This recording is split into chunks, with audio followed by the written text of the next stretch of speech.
welcome back to Nature's Cadence Farm. Today we're going to be working on this Wright Stander ZK. And what's going on here is the actual engine mounting bolts have either backed out and one of them has actually just broken off. So the guy that owns this, he asked me if I could take a look at it for him and see if we could get it fixed. And I think we can. At least it looks pretty straightforward. Got that broken off bolt. I got to back out of there, and then we're going to thread and tap the existing holes in there, and we're going to install helicoils and go back with the original sized bolts that were originally in there. So the helicoils should hold up pretty well in that aluminum, and he provided us with a helicoil, a thread repair kit too. So super nice guy. Thank you. You know who you are, Bo. But yeah, we really appreciate you giving us an opportunity to work on this mower for you. And I think it's going to be a really nice repair once it's done. And we're going to thread lock these bolts in. We're going to use lock washers. So hopefully we'll never have this issue again unless we're trying to back those bolts out, and actually remove the motor. But right now, you can kind of see this whole motor is so wobbly. That's all the bolts out. But I went ahead and to save a little bit of time, I went ahead and removed the bolts from underneath and all the pulleys and everything from underneath. So what I'll do is I'll put some pictures in here, and you can see that we needed to remove the drive belt from the clutch. And then we also needed to remove the 5/8 head bolt that holds the electric clutch on. And then we would need to remove, there's a little stabilizer bracket that's a 1/2 inch by 1/2 inch on both sides of that. And then the final, and then there's a pulley that comes off after the electric clutch comes off. And then that's held on, or that's got a belt around it for the drive pumps. And just take the tension off of that, take the belt off. And then we've got, lastly, we went ahead and removed the 9/16 head bolt, the last one that was there. It's a 3/8 by 16 thread pitch bolt that holds the motor on. All right, so once we got all that done, I went ahead and disconnected the battery because now we are ready to remove the electrical connections and also these throttle cables. So that's enough yik-yakking for me. So what we need to do now is get in here. I'm going to get you in a little closer and show you what we're working with. So I'm going to start by removing these throttle cables. I might have said drive cables earlier. I'm not sure if I did. Throttle and choke cable. This has independent throttle and choke. So it looks like the longer of the two that have these little black marks on here. There's this little black mark here and this little black mark here. The longer one goes on the bottom. So we'll just remember it like that. I'll get that off. Pull that Z-bend out. There we go. Those are free, and those get just fished behind the oil dipstick right here. So we can, once we kind of get that pulled around, we'll be able to fish those out, because this motor is getting picked up completely off of this thing, so we can get to underneath of it. I tried to do it from underneath, but it just wasn't going to work out like that. So next up, we've got 2 fuel lines here, it looks like, or one's whatever this line is, that needs to come off. Yeah, the vent or something. Yeah, sure. And then all the electricals. But let's get over here. I'll show you what I'm working on. You can see I've got the battery disconnected here, the negative side. The positive side will get disconnected here. This big cable right here on the starter. And I'm not sure what size that is, but it looks like somebody's got some repairs going on here. Looks like that. I know Bo was telling me that this one had some electrical issues, I believe, but I'm not sure if that's a common thing. But anyway, these multi-conductors, yours won't look like that, probably not, but that came off the bottom side of the regulator rectifier. And let's see what else we got. We've got the ground cable needs to come off, and Looks like these guys here just get plugged in. All right, so let's take note of how these are plugged in. So I've got a white cable going to a black cable. Right? So there we go. Okay, there we go. Yeah, so we can't really mess that one up. Okay. All right, so now we've got, looks like this green wire, wherever that goes. Oh, wait a second. Looks like we don't actually need to do all that because there's a connector down here. Let me get you in there and show you that. And that's what I'm going to unplug.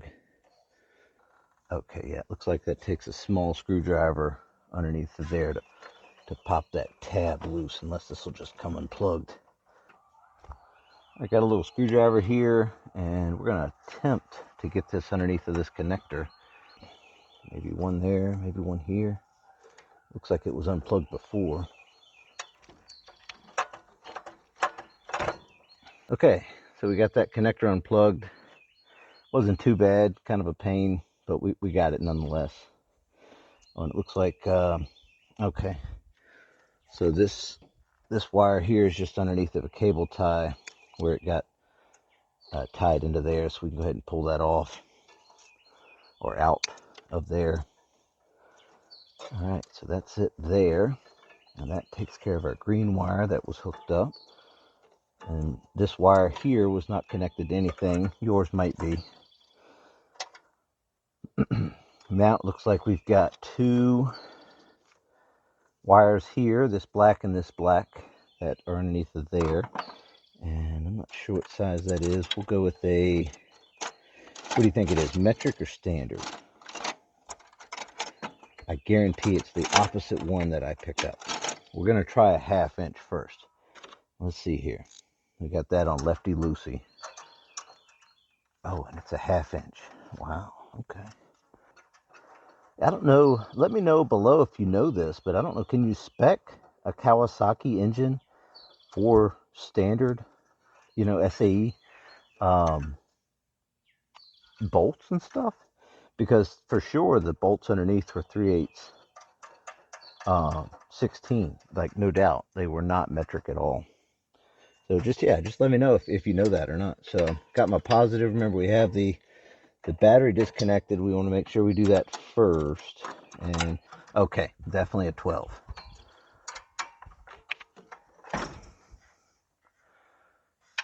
Kind of why I wanted to take those bolts off first, so I could tilt the motor around and get it in a little bit easier place to work with. And it worked out great. This black wire with this ring terminal and a purple wire hooked to it goes to the starter positive post. Might have to crimp off the fuel line. We'll see if it leaks fuel everywhere. Yeah, looks like it's going to leak fuel everywhere. Okay. The metal clamp right here, it looks like it's kind of a permanently installed kind of thing, but we're going to have to take that off to get to that. I got another clamp I can put on there.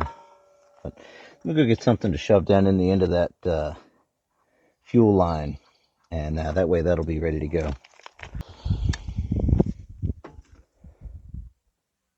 So we got our fuel line here. I've got this bolt. Let's see if this will kind of keep it from going everywhere. That looks like that'll work perfect. No leaking at all. All right. So next, all right, so we got that done. That goes to that. Oh, we got a clamp right back here. So there's a clamp holding a wire on there. So I'm just going to rotate the engine around a little bit. See if I can get a screwdriver in here. Phillips head on this one. Yours could be anything. I don't know if this is original or not. It looks like there's been some repairs done to this mower here. So we're getting ready to pull this thing off. Looks like it's a 1/4 bolts, so it's like, again, no telling what it could possibly be.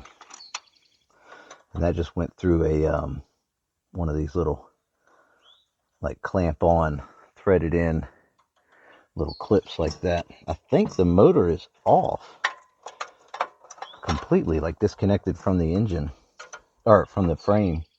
So I don't know, can we manhandle this thing? What do you guys think? Think we can lay it on its back? Or we're going to need something to pick it up with? It feels pretty heavy.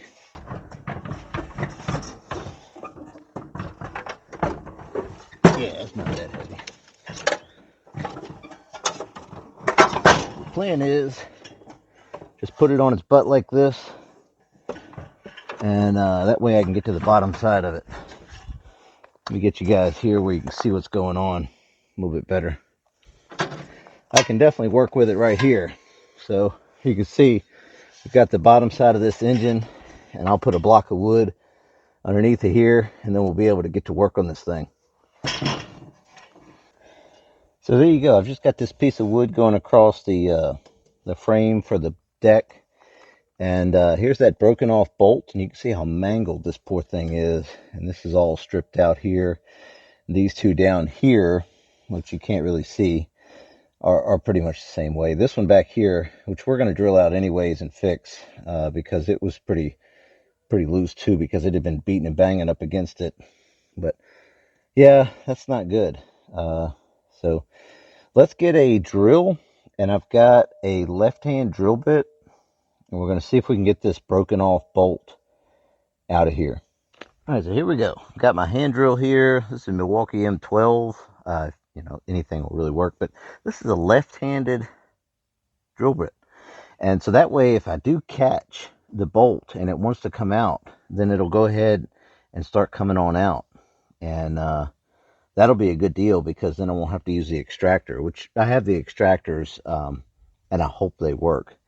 But let's see what we got. I'm try to center it up as best I can in the, tell you what, let's get a punch. Let's drive a punch in there. All right, so here we go. I've got this punch here, and I'm going to try to put a dimple right in the middle of this thing so I can center up that drill really good. So here we go. Let's see what we got. Oh, yeah. I think these are grade 8 bolts. At least that's what the other one that came out was. So it's going to be hard. Yeah.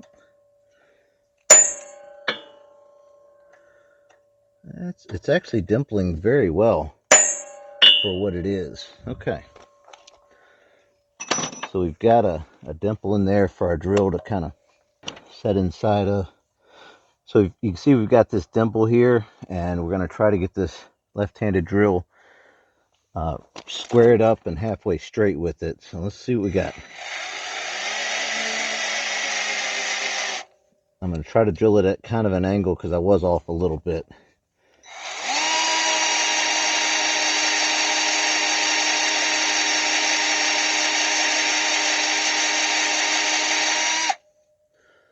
Okay, well, it hasn't caught yet.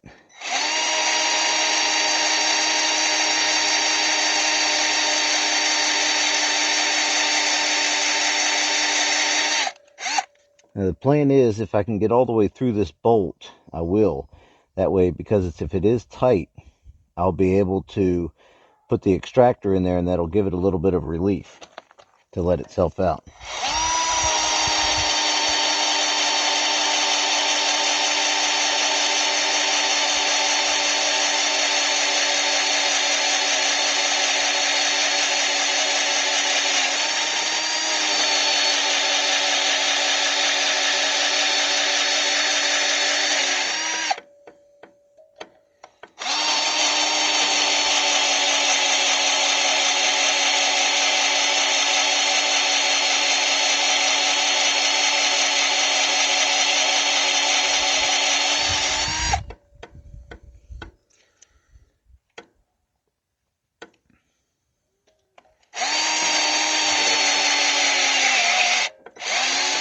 There it goes. All right. So check that out. That's pretty cool. See how it caught, and then it just pulled it right out of there. That's why I wanted to use this left-handed drill to pull it out. And that's all that was left up in there, was this little chunk right here. So man, that was perfect. Here's the thread repair kit that Bo got us, and it looks pretty nice. It's got a little carrying case. I love stuff in carrying cases. That way, when you're looking for it, it's there. So here's the kit. Looks like it's got thread pitch gauge, which we know what it is. So that's nice. And it looks like some of this stuff has fallen out, which is okay. Whatever. Make sure we don't lose it, that's all. And yeah, I'm not sure where that goes yet, but there that is. So, yeah, we don't need that. So it looks like what we need are, here's some instructions here. And I'm pretty familiar with how that works. And then you've got the 3/8/16 thread repairs. And it's like this kit also has the metric thread repairs in it too. So here's the metrics down here and this SAE stuff up here. Okay, so we need this 3/8 UNC set, which is right here in this box. And we're going to need to know what size drill to use. Or, well, maybe it has the drill. Yeah, so we're going to need this drill right here and this tap. And then there's the insertion tool. So we should be good to go. In fact, here's a little instructions. So I'm going to read through these real quick just to make sure, nothing is out of the ordinary, normal stuff. And we'll get right back. We'll drill this thing out and get these helicoils, we would call them, or thread repair kits or whatever in here. So let's get started with that. So we're going to go around all the holes here. I'm going to start with this one with our selected drill bit from the kit. And so this is the size you need. I'm not sure what size it is, but it's what size that came in the kit.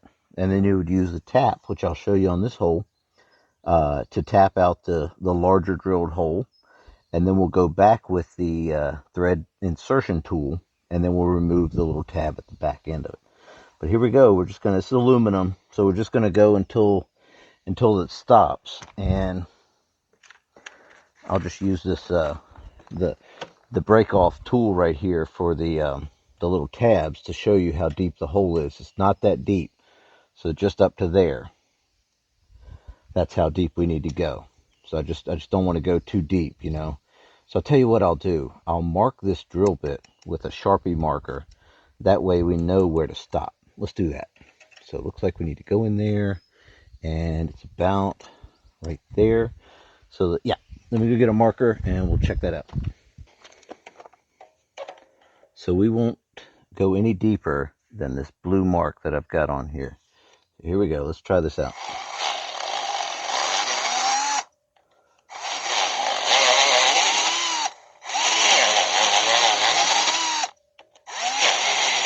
That's it. Just like that. We'll get compressed air and we'll blow these holes out. But I'm going to go, we're going to go get a tap wrench and we'll start tapping this hole out. Just so we can do one. Then, like I said, I'll go around and do all the rest of them. All right, we've got our tap handle here. And hopefully we'll be able to swing this all the way around. We won't. Okay. Yeah, I was looking for a ratchet, a socket. I couldn't find it. Well, maybe I've got this. Oh yeah, that'll be nice. This 8mm ratchet fits right on here. I just had to flip it around to make it advance there. Okay, so righty tighty here. We are threading. So I also need to get some cutting oil to put on here. And let's make sure we're straight. We are straight. Oh good, it's cutting very easily. Let's go ahead and get a little cutting oil and put on there. We'll back this thing out, break that burr off. Aluminum, you just got to be careful. It's just so soft. Oh, that's working perfectly. Yeah, perfectly. And we've got our compressed air. We can clear those chips out real quick. I've got my safety glasses on, so we're good to go. Let me go get some oil for this. All right, yeah, got a little oil on there. That's threading right back in there, right where it wants to be. Oh, that oil really seems to be helping out quite a bit. Tell you what, I'm going to back it back out. I don't want to take any chances by building up too much chips in there. You'll feel it kind of roll back there when you go to reverse your threads, where it's breaking that chip off. See the tap here is getting loaded up with a bunch of chips, which is good. I mean, that's what we're doing. We're threading, right? So we're just going to pull that off, and we're going to clean all this mess off. blow those chips out. Put a little extra oil on here. It should thread in by hand most of the way this time. We're just going to run this in until it pretty much bottoms out, because we're going to run 2 thread repairs in there to really get some longer bolts in here to make sure we have plenty to grab onto. And I'm just going to check when I pull this out to see how deep I am compared to this drill over here that we marked earlier, because I was right where these flutes start tapering down. So there's our mark on the drill, and I was right where these flutes start tapering down on the tap. So I'm good with that. That's plenty in there for two thread inserts to go in there back to back. So let's blow this out one more time, get those chips out of there.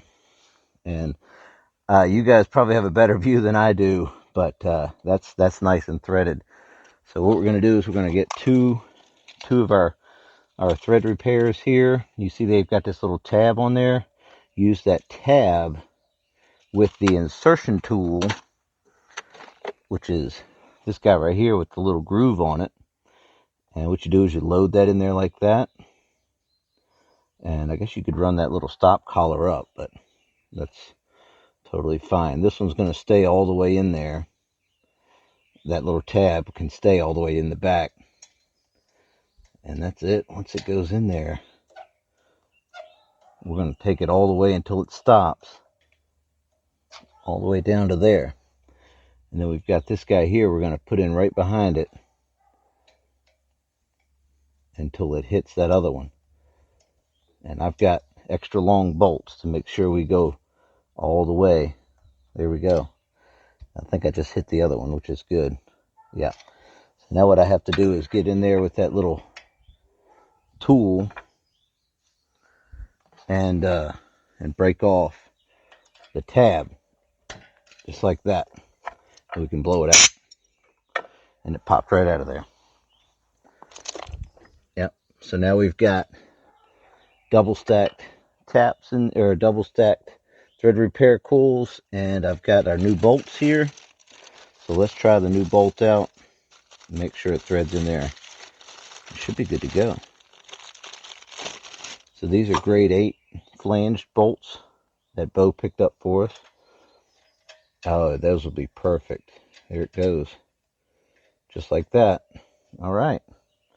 So we've got a new bolt in there, and that'll interface with the other helicoil when we get it threaded in there, and should be all right.